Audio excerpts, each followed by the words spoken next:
इस वीडियो में हम इंट्रोड्यूस करेंगे डिस्क्रीट फूरियर ट्रांसफॉर्म को, उसके मैथमेटिकल एक्सप्रेशंस को और एक आध स्टैंडर्ड सिग्नल का भी। इस वीडियो में हम डिस्कस करेंगे मैथमेटिकल एक्सप्रेशंस जो हमारे डिस्क्रीट फूरियर ट्रांसफॉर्म के ऑब्टेन होते हैं उनको, और एक स्टैंडर्ड टेस्ट सिग्नल का भी डिस्क्रीट फूरियर ट्रांसफॉर्म। आज की इस वीडियो में हम डिस्कस करेंगे डिस्क्रीट फूरियर ट्रांसफॉर्म्स के मैथमेटिकल एक्सप्रेशंस को और साथ में एक स्टैंडर्ड टेस्ट सिग्नल का भी डीएफटी हम कैलकुलेट करेंगे।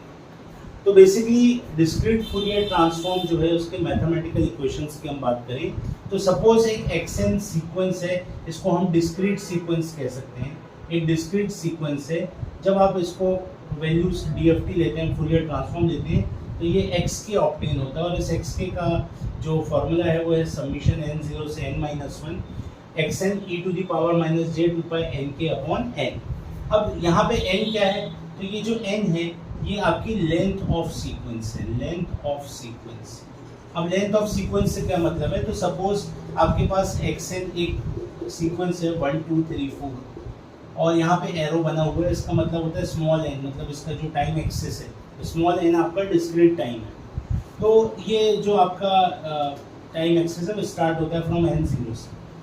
इसके अंदर आप वैल्यूज देखें तो कितनी वैल्यूज है, 4 वैल्यूज है, तो मतलब इसकी लेंथ कितनी हो जाएगी 4। अगर यहाँ पे 8 वैल्यूज होते तो उसकी लेंथ हो जाती 8। तो इस तरीके से हम इसकी लेंथ को डिफाइन करते हैं। और जहाँ पे हमारा जो k है, ये जो k वेरिएबल है, इसकी रेंज रहती है फ्रॉम 0 1 टू n-1। क्योंकि ये n लेंथ के लिए निकालते हैं इसलिए कई बार इसे n पॉइंट डीएफटी भी कहा जाता है, n point DFT, n point DFT. अगर इसी जब xn का डीएफटी लेंगे तो हमें xk मिलेगा। अगर हम इस xk का इनवर्स डिस्क्रीट फूरियर ट्रांसफॉर्म लेंगे तो हमको मिल जाएगा हमारा सीक्वेंस xn, जिसका रिलेशन होता है 1/n summation k0 to n-1। ध्यान देते रहिएगा, यहाँ n0 से n-1 था, यहाँ k0 से n-1 है। xk e to the power यहाँ माइनस जे two pi N K N था, यहाँ पे plus J two pi N K N. तो ये दो फॉर्मूले बेसिकली कोई भी न्यूमेरिकल डीएफटी का या इनवर्स डिस्क्रीट फूरियर ट्रांसफॉर्म का सॉल्व करते समय हमें पता होनी चाहिए। इसको थोड़ा और ईज करने के लिए एक फैक्टर भी डिफाइंड होता है जिसको हम कहते हैं ट्विडल फैक्टर।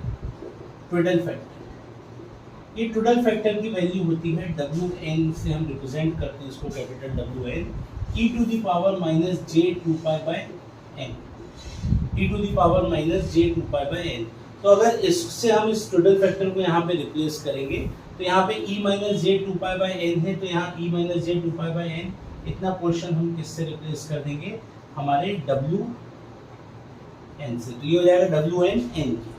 यहाँ पे करेंगे तो यहाँ पे क्योंकि ध्यान रखिएगा माइनस साइन नहीं है तो यहाँ पे माइनस साइन इंट्रोड्यूस कर देंगे, तो ये हो जाएगा हमारा wn minus n, wn minus n।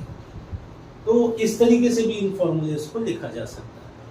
अब एक स्टैंडर्ड सिग्नल का हम डीएफटी निकाल के देख लेते हैं। स्टैंडर्ड सिग्नल में हम एग्जाम्पल लेते हैं, फॉर एग्जाम्पल कैलकुलेट करते हैं इम्पल्स रिस्पॉन्स का डीएफटी, इम्पल्स रिस्पॉन्स का डीएफटी। जिनको पता है अच्छी बात है, नहीं पता है तो आप यहाँ से देख सकते हैं। इम्पल्स रिस्पॉन्स को हम डेल्टा एन से रिप्रेजेंट करते हैं। डेल एन इसकी वैल्यू होती है 1 फॉर n इक्वल्स टू 0 और बाकी सब जगह ये अदरवाइज हम बाकी सारी जगह ये क्या होता है 0।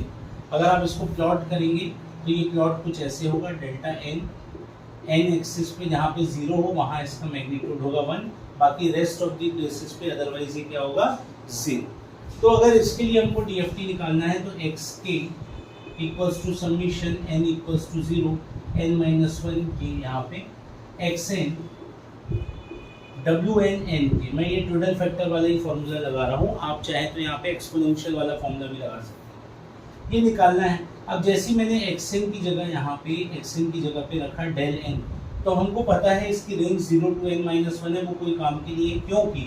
क्योंकि n 0 पे ही ये वैल्यू देता है, बाकी जगह वैल्यू नहीं देता। तो मैं यहाँ पे क्या लिख सकता हूँ n 0 और ये हो जाएगा आपका wn n के, और ये 0 को पुट करेंगे तो del 0 wn to the power 0। तो यहाँ पे डेल 0 की वैल्यू कितनी है 1 और एनीथिंग टू दी पावर 0 भी कितना होता है 1। तो यहाँ मीनिंग हुआ इसका DFT अगर हम कैलकुलेट कर रहे हैं डेल n का, तो इसका DFT हमारा होगा 1। बेसिकली ये टेस्ट सिग्नल एक आइडिया है, आपको रेंज पता होगी तो आप किसी चीज़ का भी DFT कैलकुलेट कर सकते हैं।